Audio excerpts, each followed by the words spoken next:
Hello, my name is Ruta Matulevičiūtė and this is NextGen Arts for Enlightenment. We are talking to artists who practice consciousness-based art and aim to develop the full potential of their creativity through the practice of Transcendental Meditation. And today I'm talking to Chayla, who is a Canadian actor with a BFA in acting from the University of Alberta. She has worked on feature films, short films, TV series, and international commercials. She is also a screenwriter. She has written, directed, and starred in a number of series. Chayla is currently producing, directing, performing in, and editing a feature film she has written. Specializing in green screen editing and cloning, Chayla also works as a freelance film editor. A long-time TM Sidha, Chayla first learned Transcendental Meditation at age 10 and plans to become a teacher of TM in the near future.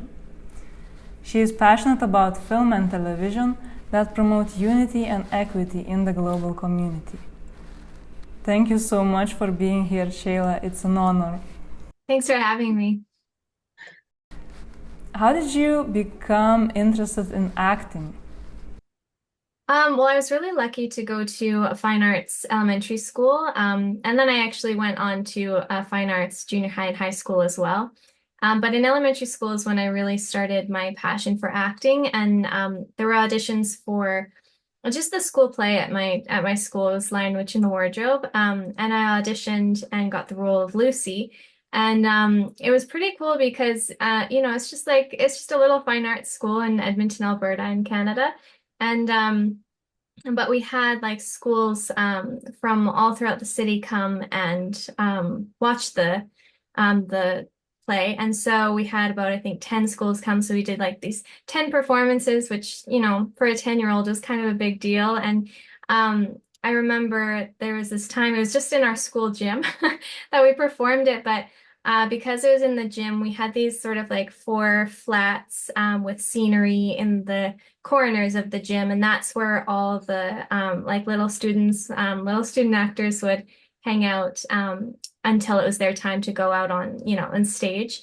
And so because it was in the gym, I had to get from one flat to the other flat, but you would see me cross if I just went through the gym. So I had to go outside the gym, run all the way around the school outside, and then enter the gym from another side. Edmonton is extremely cold in the winter, extremely cold, so much snow. And I think this was January or February, so quite cold. And I was in my little dress for Lucy and little jazz shoes because I was also a dancer. And so I'm running on snow in jazz shoes. And I just remember something flashed through my mind. I just thought, I want to do this for the rest of my life. Like it was just in that moment, I was like, I'm going to be an actor forever. I felt so important as a 10-year-old. I was like, I have to run around the school to make my entrance. And it's just, there's something about the community in plays and in film and television, working with other artists. It's just, I got the bug at 10 and I pretty much just, kept going with it. And the inspiration remained. It does. Yeah. Uh-huh. Is there something that is even more inspiring in everything that you do? You do a lot. You are universal creator. Thank you. Yes. Actually, I feel like, the pandemic was such a wrought time for so many people in the world, and it was very difficult for so many people. And it was difficult for me and for my family as well, and for my family and friends. I don't think anyone was really untouched by such a global phenomenon. So it was difficult for a while because it sort of put my acting career on hold because all the film sets shut down. And there were no auditions or anything. And so I sort of it felt like I had to scramble, as did all actors, filmmakers, and artists, and just, people in the world, even outside the industry. And so that was a difficult time, but it kind of afforded me an opportunity to say, what do I do now? And in the meantime, while everything is shut down, and I actually started filmmaking in that time. I hadn't really done anything like that before.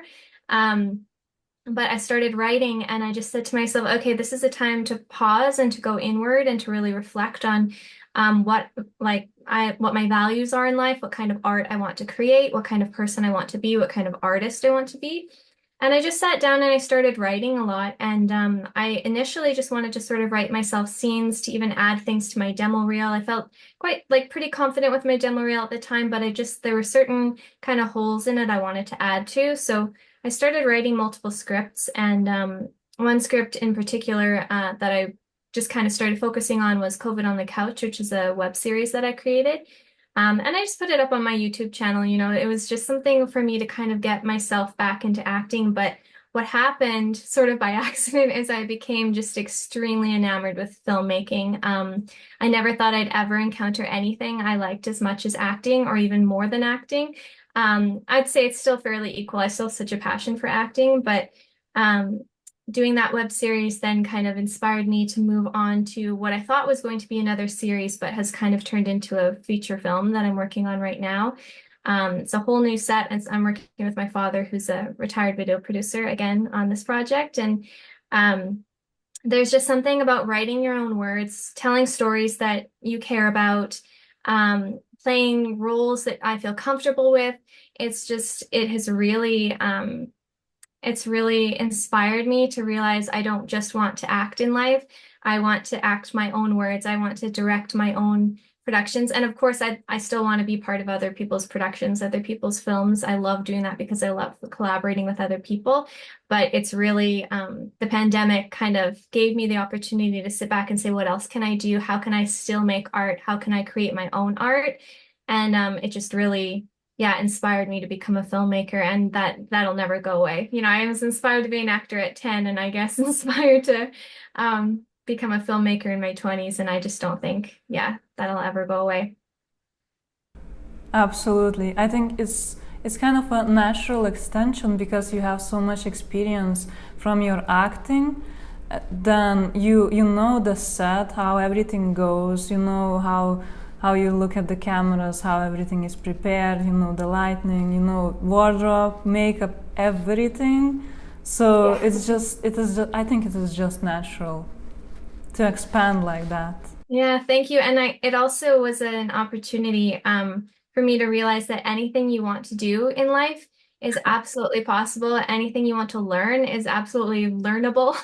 And it just like I just did so much research. I read books on directing. I you know, took little courses on filmmaking and lighting and color grading and all of that, and particularly in green screening, and just learned absolutely everything I could about green screening, cloning, editing, directing, filmmaking, lighting, all of that. And it kind of made me realize that, yeah, you really can do anything you want to do if you're willing to just put the time into it. And I think sometimes it's so easy to say, oh, well, I can't do that because that's, you know, I have no training in that. Other people go to school for that. I don't like, I don't have experience in that. But, you know, if you start today, in a year from now, you'll have a year's worth of experience. And I just think like it's just so worth it. Absolutely. This is really inspiring. Yes, to any artist of any discipline, it is just the inspiration, keeping the motivation, and just going every day, doing and learning. And I really liked how you built the characters and wrote everything. It was really interesting to see that COVID character and to empathize with it, and to look at it like to a human being. How would it be if it was a human being, like a human being, like Yeah. so you can see to his like to her motivations behind the actions, behind all of this terrible thing that happened in the around the whole world. I thought that was just brilliant. Oh, thank you. What do you want the audience to take away from this series? It's a good question. In a lot of ways, I started the series to sort of help me get back into acting, get back into filmmaking. Um, in a time where it had all halted. But as I wrote it more and more, I did start asking myself, well, why am I writing this and for whom am I writing it? Because I think that's so important. It's very important for the artists to create art for themselves, to express what you need to express that, kind of state of pure creative intelligence and bring that forth into the manifest world. Like it is important to do that just for your own, well-being as an artist and for your heart. But I also do believe that the art that you're making for people, you keep your audience in mind and think, well, what do I want my art to say and what do I want it to communicate in the world? And for COVID on the Couch, to be honest, it was such a trying time for so many people. It was such a time of personal discovery for so many people because it gave us an opportunity to pause. And to be honest, it was a phenomenon we hadn't experienced in so long. It had been so long since a global pandemic had occurred that people were really grappling with, well, what does it mean for me in my life? What does it mean for my future? Do I continue doing what I've been doing, or do I, transition? And there was just so much kind of processing that needed to happen, because it's also just such a devastating thing to have happened in many ways that I guess I wanted to write the series to bring a little bit of levity, just bring a little bit of joy and a little bit of humor, and to even say, okay, like, we can't, it's this sort of intangible thing that has this virus that has spread through the world, then we can't really blame it because it can't take any culpability because it's not human. It's not like, and so I just thought, well, what if I just, became the virus and just had a little Q&A with her and just said like, why did you do this? What were your motivations for it? And a lot of sort of social justice stuff was happening at the time, and continues to and should, to kind of bring more equality and unity to the world, which is something I'm really passionate about. So that kind of found its way into my writing as well, where COVID talks about like this opportunity. She creates this pandemic to make everyone pause and kind of question their, perhaps toxic ideologies or things that they've thought about the world or about one another that maybe isn't useful for us moving forward. And so I was able to bring that in a little bit, and I worked with a diversity and equity consultant for one of the episodes in particular to make sure, that everything I was writing about was sensitive to everything that was happening in the world at the time, and was like speaking in an intelligent way about it. So that was also an interesting kind of collaboration. And I guess at the end of the day, I just wanted people to laugh a little bit, to see the virus personified a bit, and I don't know, perhaps help people heal a little bit and process a little bit this thing that was in many ways just so difficult for people to go through. It was very funny to see the character that had kind of like teenagers approach, like talking back, not answering questions, going around. That was so much fun. And what you're telling now is like I'm seeing that you have such a broadened perspective as compared to what we see in the media, in the news, and everywhere else, where there's just approach from fear. But you see it a little bit different. So, and I think I noticed in myself that I started seeing everything like that in the world when I started meditating, Transcendental Meditation. So you have been meditating since you were 10. That's just amazing. What impact of it do you see in your work and in life in general? Oh, that's a good question. Yeah, I'm very fortunate. Both my parents are TM teachers, and so I learned at age 10, and my sister also learned at age 10 as well. And then I went on to do the advanced techniques and then take the TM Sidha's program as well. And yeah, it's been something that's been with me my entire life and so much a part of my family, that I sort of almost can't separate TM from myself or from everything that I know. It's difficult for me to even remember a time when I wasn't meditating, or the compare and contrast, because I also had, the kind of children's TM technique from age 4 as well, the word of wisdom, or walking technique. And So I feel really grateful because, as we know, TM is so powerful for releasing not only surface stress, but deep-rooted stress as well. And so moving forward throughout my life and going through my adolescence and going through a time that is often so difficult, transitioning from a child to a teenager to an adult, I feel like TM really helped to kind of smooth that path for me. It helps to manage stress, and there is a lot of stress, and there's a lot expected of students. And I feel like I'm assuming, because I don't have anything to compare it to in my own life, like from my own personal experience, but I know that it helped to contribute to, better grades in school and all of that, and better and smoother interactions with people. But in terms of my work, I've actually recently, I'm just about to complete the Science of Creative Intelligence course, which is a prerequisite for taking TTC and or the teacher training course to become a TM teacher. And it's been just so beautiful. It's so many things and phrases and concepts that I learned growing up from my parents. But it's sort of fleshed out the edges of it and just given more context and like so much richness to it. And it made me realize there's so many ways of referring to the unified field or pure consciousness or the source of thought. It's all the same. And to really get to the source of just kind of, I guess, all of creation and how all of creation is creative intelligence. It's all coming from that kind of unmanifest field of pure consciousness, which is just so, it's just full of possibility.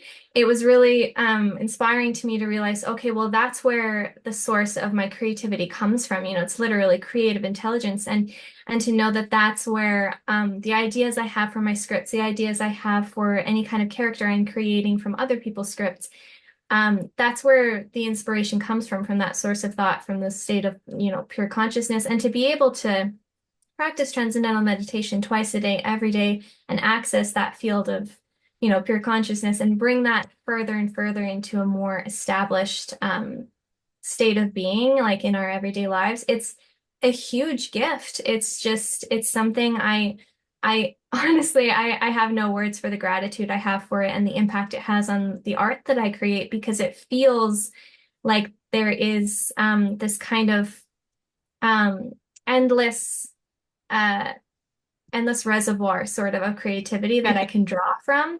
I don't feel, I so far in my life haven't felt a sense of sort of like, I know sometimes writers call it writer's block or something, where you feel like you can't pull the ideas from the air or from within or whatever. And yeah, I just feel very grateful. And I also know that in my industry in particular, in the film and TV world and acting and filmmaking, it's quite stressful. There are long hours. There's a lot of rejection. There's a lot of kind of wondering why things aren't happening faster, or roadblocks here and there. And again, like I was talking about in my earlier life of just growing into becoming an adult, how that path felt smoother. I also feel like my path in the industry feels smoother. Not that it's like everything I audition for, I get. Everyone I reach out to, everything is perfect. Like not at all. I still face absolutely everything everyone else does, but there's an evenness to me, a kind of like an evenness, like a sense of kind of self-referral. Maharshi talks about it, where you refer to the self, and it's that kind of thing of not needing external validation or needing external acceptance as sort of as a way to validate my own existence. I feel like my own existence and my art is so intrinsically linked, at the same time that my self-worth is not dependent on success in the industry.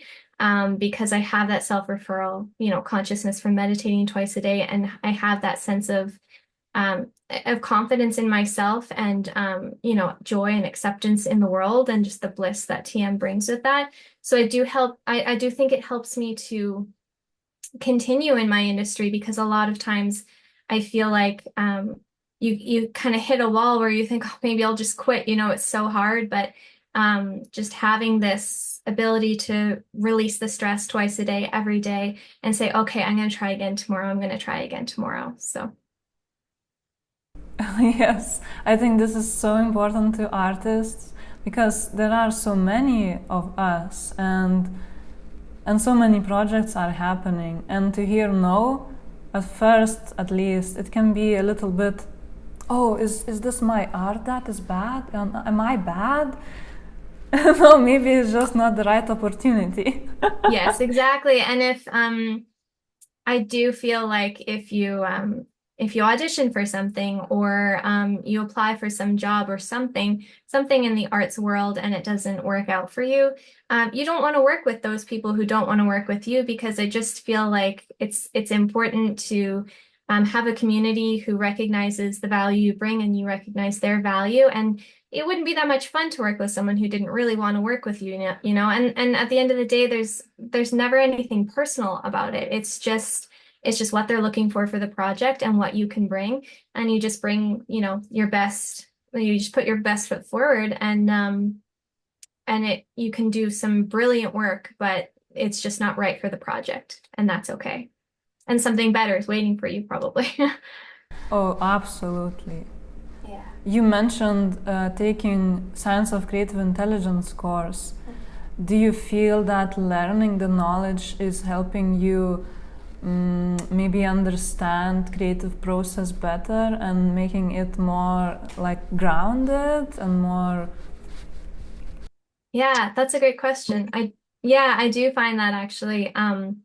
Maharishi talks all the time about the importance of knowledge and experience, and so it's nice to have experience in TM and, you know, access the transcendent, that pure field of consciousness every day, to have those experiences, go through your life, see the supportive nature that it brings, but then to take Science of Creative Intelligence, or even to read some of the literature like Science of Being, Art of Living, or Conversations with Maharishi, or, you know, Maharishi's commentary on the Bhagavad Gita. These things, I feel like it kind of validates your own experiences. And Maharishi talks all the time about validation and verification and verifying your own experiences and what it means, and knowing that it's like that scientifically we can prove the benefit of TM. And it's pretty cool to take that course and then to go and do my own art, because I've noticed that my time on set, as I'm, you know, directing the scene, I feel like I'll do a take. I'll sometimes have this feeling like I need to do another take. And then intellectually, I'll think to myself, okay, well, I sort of stumbled over that one word in the second take, but it was okay in the first take, but maybe I should just do a third one just in case. And I'll often get this feeling like, no, it's fine, you're good. And I just feel like my intuition is so much stronger on set. And so my days on set move so much faster, because not only do I feel prepared and smooth and ready to shoot, which means that it'll be faster because, you know, that's just fewer mistakes are made. Whereas Maharishi says, like, more and more right action just spontaneously. I just feel like I know when I can move on. And there used to be in me a little bit more of a hesitation, or a just in case, or maybe I'll just do another take just in case, and I'll figure it out in post-production and look through all the takes and just kind of like try to find the minutiae of what's different between each take and find the best one. But I just feel like now I can sort of make those decisions on set a little bit more. And so since taking Science of Creative Intelligence, it's given me just more of a certainty and an understanding, just kind of a verification of experiences I've had, that has really helped me to feel more confident in the choices I make artistically. And the whole work process, your schedule must be very, you have lots of work throughout the day. So how does your routine look like? How do you fit TM and the advanced techniques in it?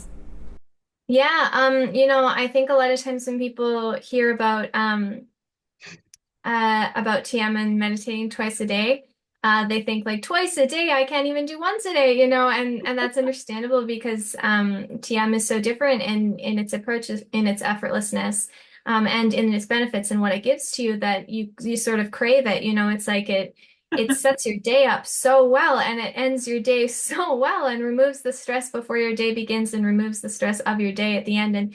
And yeah, so there is this draw to do it because you see the benefits of it. And I'm a quite pragmatic person, you know, I don't feel I do things if I didn't see a benefit. Um, and so, yeah, I don't actually personally find it difficult to fit into my day, also because it's been part of my routine for my whole life, you know. But in the morning, I'll get up and I'll sometimes have like a small breakfast before meditating, or sometimes I'll, you know, meditate right away. And it really is sort of it's the emphasis of my day, my two meditations. I will never skip. I've never made the choice to miss a meditation, you know, in the almost 20 years I've been doing it. Because it just feels, for me, the technique itself is effortless, but I also personally find fitting it into my life quite effortless.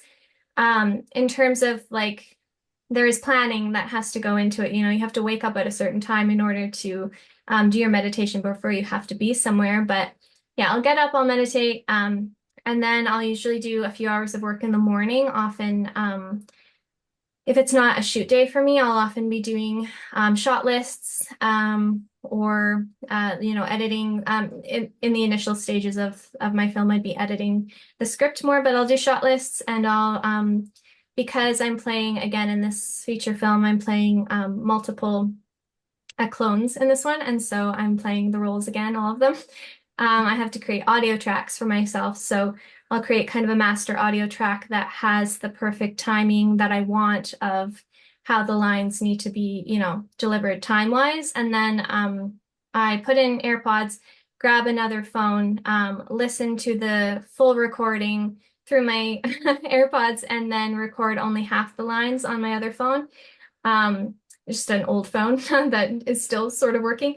Anyway, and I'll record half the lines, and then I'll do the reverse for the other half, so that then I can play that when I'm on set, and I can, you know, deliver my own lines while having the same timing with the lines of the other character. So I'll be doing shot lists, I'll be doing audio tracks, and learning lines on my days off, sort of. And then on shoot days, it's the same kind of situation. I'll get up, I'll meditate, and then I'll go into hair and makeup, go on set, and then yeah, by the end of the day, I always try to kind of finish my shoot day to have like in good time for my evening meditation, because also, you know, my whole family meditates as well. And my dad is helping me with the project as well. So I don't, you know, I don't like to go late into the evening and like make him meditate at 10 p.m. You know, I like him to have a good meditation time, and often we'll try to sync up with the Super Radiance program. And so yeah, it's interesting because taking Science of Creative Intelligence and just meditating longer and longer, I just feel like I am, well, not longer and longer, for a longer and longer amount of time in my life. I find that, yeah, I am faster on set. I can get more done in a shorter amount of time. And so sometimes, like in the beginning of this project, I would think to myself, oh my goodness, I only was on set for like, you know, 4 hours today or 6 hours today. Sometimes people do 12 hours or 16 hours. And then I just realized like I was really efficient. I got a lot done, and then I made it in time for my evening program. So I personally don't find it difficult to fit into my schedule. When I was in theater school, it was the same way. We'd often have 12 or 16 or 14-hour days. Which were quite grueling and exhausting, but we would have an hour for lunch and an hour for dinner. And so, you know, I just sort of try to slip a meditation in there, and also eat, you know, as running to rehearsal. And I didn't never missed, you know, in my entire program, and in the time that I've been meditating. And I don't personally find it too hard to fit in because of the benefits it gives me. I was just on set the other day, and I came upstairs to finish hair and makeup for a different character, to just switch over to another one. And I was just really tired. You know, I had just come back from a trip the week before, and I'd been on set pretty regularly the last few weeks. And so I was starting to feel the fatigue of that. So I said, you know what, I could just push through. I could go film right now, but I just decided to do like a little 10-minute meditation, and just kind of like give myself a hit of of energy. And I honestly, it's so powerful. Like people talk about power naps, but I feel like they're like power meditations, where you just like you get so much more rest from it. You get so much more, and sleep is like it's so important. Sleep at night, everything. It's incredibly important, of course, and we know that, and Maharshi talks about that. But to have that just little hit of meditation in the middle of my shoot day, then I was able to go a lot longer than I would have. Because at that point I was sort of feeling like I needed to just stop, And I have been meditating for a long time, but I'm not immune to fatigue or anything like that. And it is important to keep a regular routine and go to bed at a good time if you can, and keep up with your meditations regularly because the nervous system, it just needs to replenish. So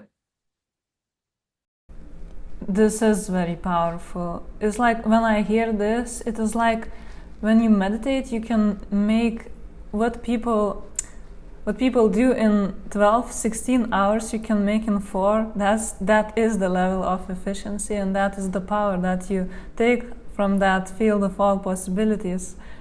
That's just... Yeah, I'm very grateful for it. Yes.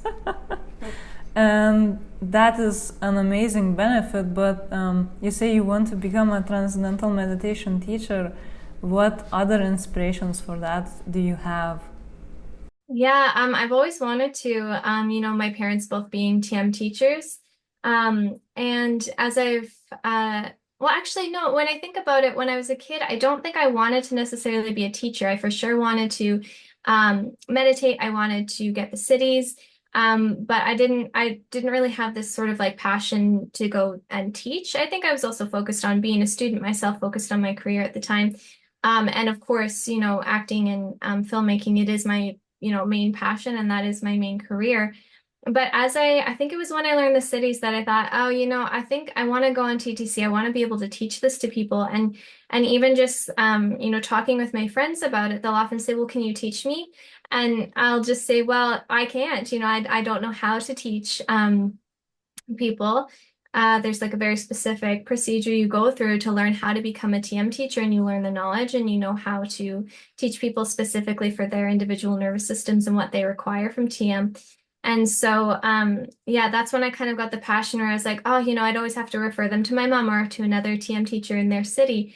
And I just thought, it'd be really nice if I actually could teach my friends. And then as an extension, one day I'd like to have children myself, and I'd like to be able to teach them. My mom is my TM teacher, and it's quite powerful to be able to just say, hey, I'd like a TM check. And, right now I'm still living with my parents as I'm working on this project so that my dad and I can work together. And it's just nice to have someone right in your own home where you can have that check, At the same time that it is about wanting to teach other people and to share this with other people because I've seen such a benefit in my own life. But I'd also really like the knowledge, you get a deeper understanding, just like with the Science of Creative Intelligence course.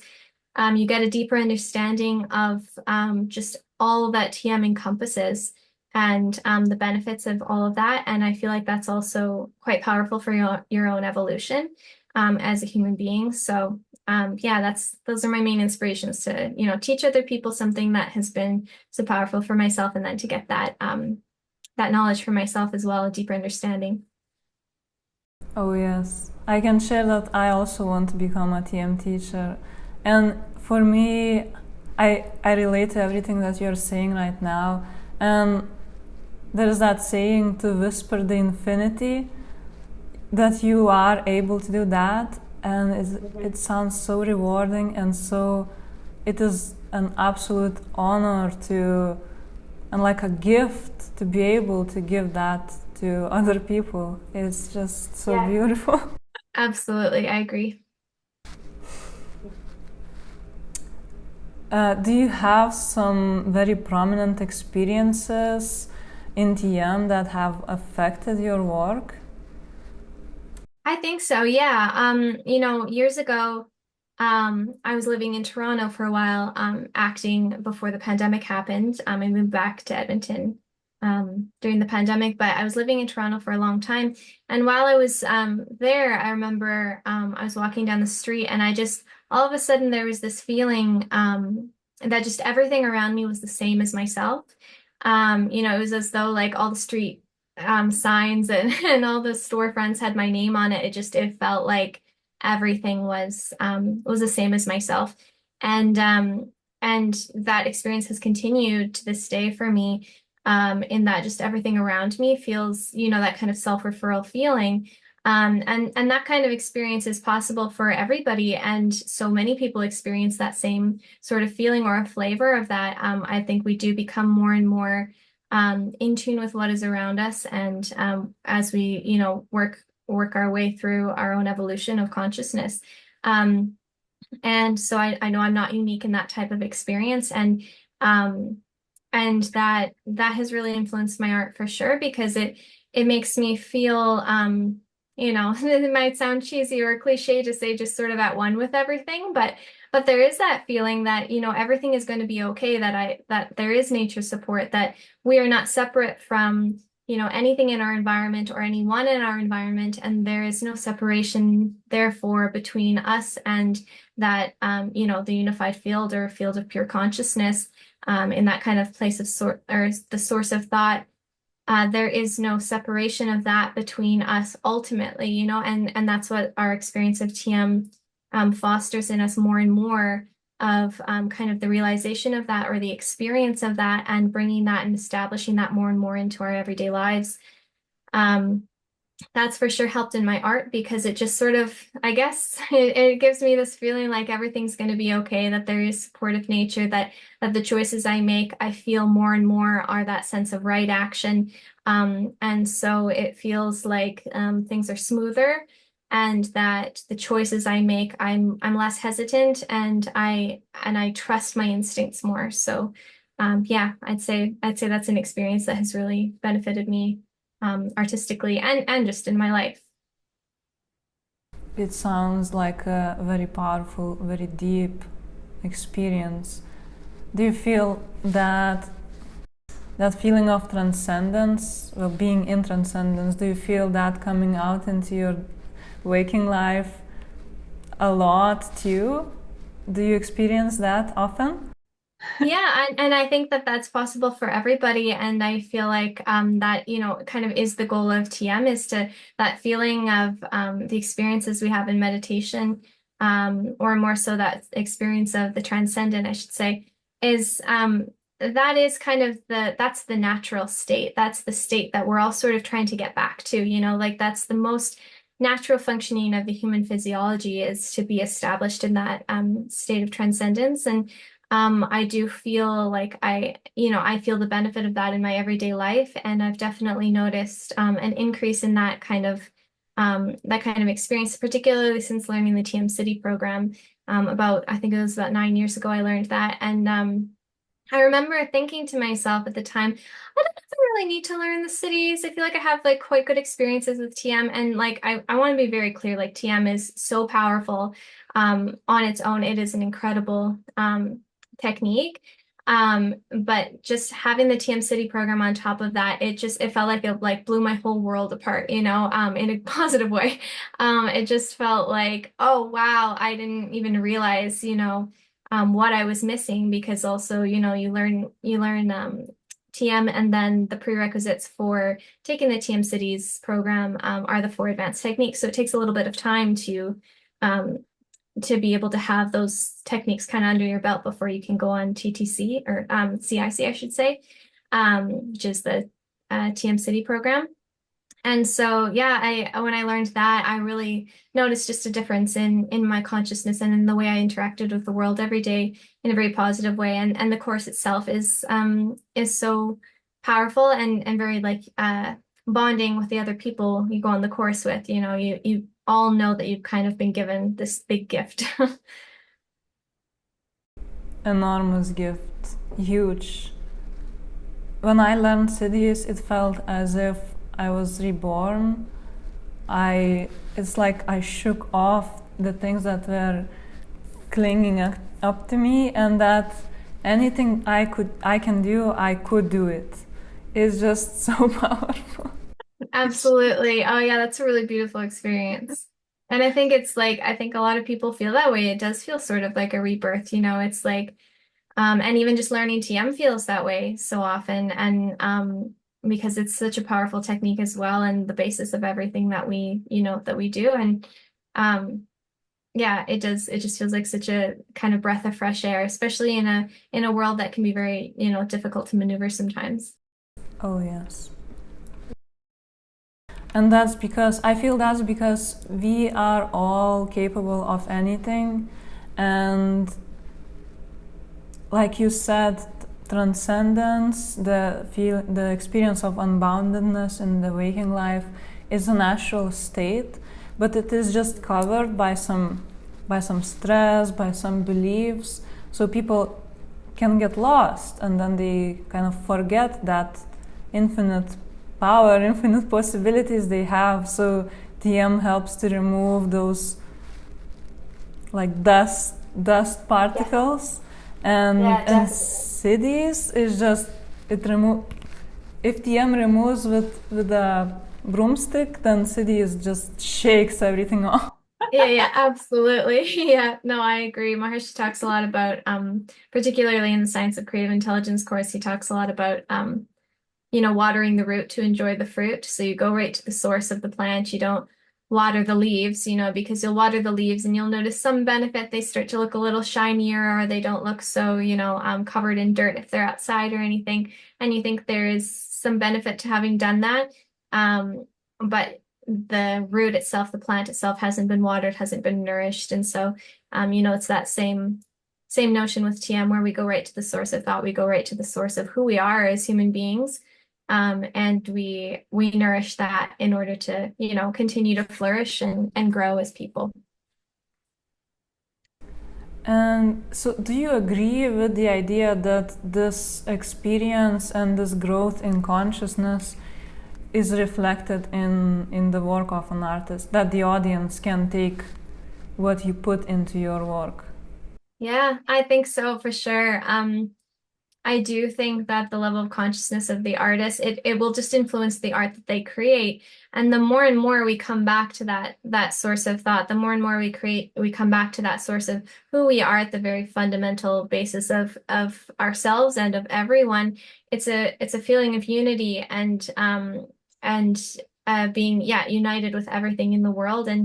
And that sense of unity makes your art, in my opinion, more universal because as you draw closer and closer to the source of who you are and the source of who everyone is and the creation of the universe, as you draw closer and closer to that feeling of unity and of connection, I feel like it broadens your ability to connect with other people because they'll just intrinsically just see your art and they'll relate more because it's just created from a more universal kind of state of being, and I guess perhaps I could sound kind of abstract, but I really do think that we come back, they say there are no new stories under the sun. Every story is another story retold, and a lot of that is because we just have this sense of community and unity as human beings, and there are things you will see in films or I know that you're a painter that you'll see in art that just that can speak to everybody. You may not have those specific experiences, but you'll identify with themes, and so I feel like brushing off the dust, as you say, and just kind of getting to the source of who people are at a fundamental level. I just feel people will relate more to your art that you create from that state. I also agree with that. And just as we spoke about the Science of Creative Intelligence course, learning there are two aspects of experience and knowledge. So also learning about this benefit for the art is also very very good to the artist and to the audience to recognize this value that transcending brings, experiencing that pure being, pure consciousness. For sure. How do you see the future of arts, and what do you think is needed in the art world? That's a good question. I think um, I think even just having people recognize the value of art in their own lives whether they identify as artists or not, is so beneficial for the field of all arts. Because I think also even going back to the pandemic, I know we've talked about that a lot today. I feel like in that time when people were going through a time of higher stress and many people didn't have TM to help them through that time, um, they turned to art, and I certainly did. They turned to movies and music and books and things to bring them joy, and so many people in that time recognize themselves as artists as well. Even in things like I think there was for a while in Canada at least there was like a woods shortage, like plywood and building supplies because everybody was doing kind of DIY renovations on their home. And because they said, well, I have the time and I've always wanted to do that. And now I'm at home, so I might as well, improve my surroundings. And I feel like people even took a look around their surroundings and said, how can I make my space more beautiful? How can I make it reflect who I am more? And I just think that's very beautiful because people took up crafts, they took up art, they took up maybe music or things that they had always wanted to do. And I think just recognizing that we're all artists will help the arts industry in itself because um, it'll just become more universally accepted that, oh, we need this. We need this as much as any other profession because so many professions in this life provide the services that we need to stay alive. And to keep going as a species at the same time that I would argue that arts plays that exact same role. What would our lives be if at the end of a workday we come home and I don't even know what we would do if we didn't, engage with arts, if we didn't watch TV, watch a movie, listen to music, read a book, even just glance at our paintings in our home or our art in our home that like there's no other reason to have art in your home than to bring you joy. You see it in your home and it's like a friend you've chosen to put up on your wall and interact with every now and then, and reflect your personality. And people did that, as I say, in their home renovation products, they did it to reflect their personality more and make their space become something that was comforting to them, something that was, beautiful for them. So I think even just ultimately at the end of the day, realizing that we are all artists as human beings, will really help the arts world. That's what I think. Yes, and then also for artists to feel more appreciated. I feel that being an artist is such you cannot get away from it. To put it simply, Yeah. it is a calling, and if you don't do it, it hurts, and you have to do it. And even Yes. even if you're not very appreciated and you have to knock on so many doors to get anywhere, you just keep on knocking until you are.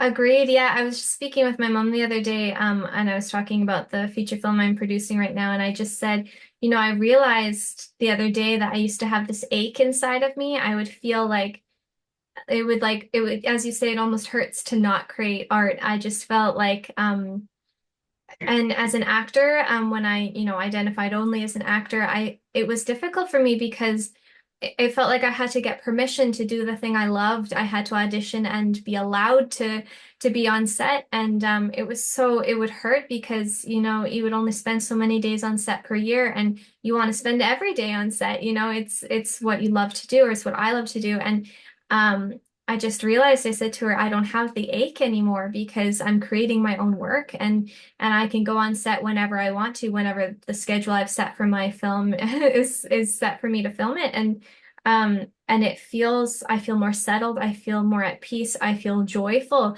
And so yes, I have TM, which also brings me all those things, but we need, Maharshi talks about 200% of life. We have fulfillment in TM, but then and in our spiritual aspect as spiritual beings, but we need fulfillment in the relative as well. We need fulfillment from our environment and the things that we love to do and our dharma and what we're meant to do. And so yeah, that ache, I feel like I don't have it anymore because I'm finally fulfilling that creative expression. And just to go back to what I was saying before, I feel like everybody has that. It's just that sometimes there's a lack of confidence or a lack of nurturing in your environment to say, yes, you are an artist, go for it. And I'm not saying at all that everybody needs to make their profession the arts, because for so many people, different professions, that is their passion. Um, but I just mean in terms of, the things we do in our daily lives, even as hobbies, even just picking up a guitar and playing that, it's just like it it allows us to kind of fulfill that creativity and that creative desire that I think everybody has. And how do you think the arts can reach its fulfillment and even create the world peace? Help, like, contribute to the world peace? Is that possible? What do you think about it? I think so. I think that just like what I was saying before with my intention of creating COVID on the couch, I feel like um, it was a desire to kind of help heal people a little bit, help people process this unique phenomenon. And I'm sure it wouldn't for a lot of people, but for some people, they may watch it and relate, and it could help them, and that's enough for me, and to have some people relate to it. And I feel like arts can do that because I find them very healing. There's literal arts therapy out there, and people who, kind of heal themselves through that. And I just feel like any form of art, any expression, any kind of engagement with the arts, whether you're creating it yourself or you're enjoying someone else's, I think it helps us to understand each other a little bit better. We watch a movie sometimes and we say, whoa, like what is this person doing at the beginning? Like, why are they making these choices? And then we see them process the world through their specific lens and through their specific experiences that they've gone through. And then we think, oh my goodness, I had never thought about the world through that perspective. I didn't realize that, yes, this could be more difficult if you had had this experience. And that like a certain level of healing was necessary in order for you to have the kind of character development that you hope to see at the end of every movie. And of course, I'm speaking mostly about the film industry right now, just because that's that's my industry, so I know the most about it. But I believe that in all art forms, it does that. It helps us to understand each other more. And I don't know how you feel about painting, because I know that that's your creative expression and that's your passion artistically. And I feel like I would think that just so much of who you are is poured into the art that you create. And even if someone were to not talk to you at all and just see your painting, I feel like they'd have an understanding of you a little bit more, they'd have like, they could feel that sense of who you are within it. And I think that brings it all back to connection. Your art would help them connect to you. And I just feel like that's something that we could really benefit from in society, is connecting people, having people understand why people come to certain topics or issues the way they do, and finding a resolution because we just honestly understand each other. And ultimately with TM, it helps us to do that as well, because it's again like creating that sense of unity, creating that sense of just a connection with all that is, that with the source of everything. If we were all tapping into that same source and expressing it differently, Maharishi talks about unity of diversity. He's not saying everybody unifies to become the same, because well, what a boring world that would be, it's a unity of the diversity. And so we have that kind of understanding of human beings at a fundamental level, and then we all go express it differently, but with more acceptance and more love, honestly. Yes, so then everyone is their best selves, doing the different things that they do in the best way they can. So every little piece of the puzzle is fulfilled and filled in the best it can be. Absolutely. And what you say about fulfillment is so important, because I think so much um, of the issues we have in life is a lack of fulfillment for each person. And a lot of times there are difficulties in this world. There is a lack of equity, for sure. And there are things that we need to work on in that area in order to make the world more equitable, more unified, and more respectful and equal for everybody, which is always the goal. But I think also so much of that lack of fulfillment sometimes comes from not having a way to express ourselves, not having the opportunities to be exactly who we are. So I think if everyone, had a fulfillment within themselves, they wouldn't feel the need to, squish the fulfillment in other people. They would lift other people up, and say, hey, you go flourish in your diversity. As long as you're doing nothing to hurt other people, go and enjoy yourself. And so I think that sense of fulfillment is so important in creating, unity and equity in the world. This is beautiful. So then everyone enjoys a beautiful garden. Yeah, absolutely. Oh, so thank you so much, Chayla, for being here. It has been such a pleasure. I didn't even notice we spoke for an hour. Yeah, I could talk forever about this. Yes, me too. This is so beautiful. Thank you so much. Thank you for having me. It's been a pleasure.